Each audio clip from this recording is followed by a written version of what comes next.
ఇష్టము. బట్ ఏంటంటే మనకి బాక్స్ ఆఫీస్ మీద నెంబర్లు కనిపించలేకపోతుంది. బట్ ఇక్కడ ఈ సినిమాకి ఖచ్చితంగా బాక్స్ ఆఫీస్ మీద నెంబర్లు కనిపిస్తాయి. ప్రియ గారి టైం స్టార్ట్ అయింది.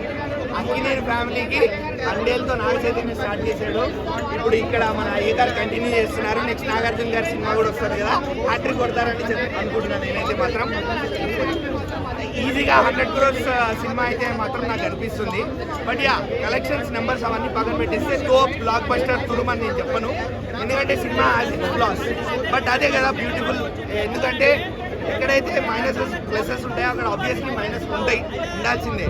సో సినిమాలో ఏంటి మైనస్ అంటే చాలా slow motion shots, too many slow motion shots, length పెరిగిపోయింది, లాగ్ అనిపిస్తుంది, స్లో అనిపిస్తుంది. ఫస్ట్ హాఫ్ అయితే డెడ్స్లో ఉండే, సెకండ్ హాఫ్ లేచిన సినిమా. అండ్ ఎలివేషన్ సీన్స్, ప్రతి చోట ఎలివేషన్ సీన్స్ చేయడానికి ట్రై చేసి అక్కడ స్లో మోషన్ షాట్ చేసేయడం వల్ల మనకి ఒక స్టేజ్లో విరక్తి వచ్చేస్తుంది. బట్ మీరు అవన్నీ మర్చిపోతారు లాస్ట్ హాఫ్ అన్ అవర్, మీరు జరిగిందంతా మర్చిపోతారు. అండ్ భాగ్యశ్రీ గారిని చూస్తూ మీరు కళ్ళు తిప్పుకోరు, ఎంత ముద్దుగున్నారు, అలానే ఏడిపిస్తారు కూడా భాగ్యశ్రీ గారు. ఆవిడ యాక్టింగ్ కూడా చాలా బాగుండింది. యాజ్ మనం కాంతాలో చూసాం ఆవిడ యాక్టింగ్ టాలెంట్ గురించి, ఇందులో కూడా పర్ఫార్మెన్స్ ఇచ్చే రోల్ ఆవిడ, నాట్ జస్ట్ ఫర్ గ్లామర్.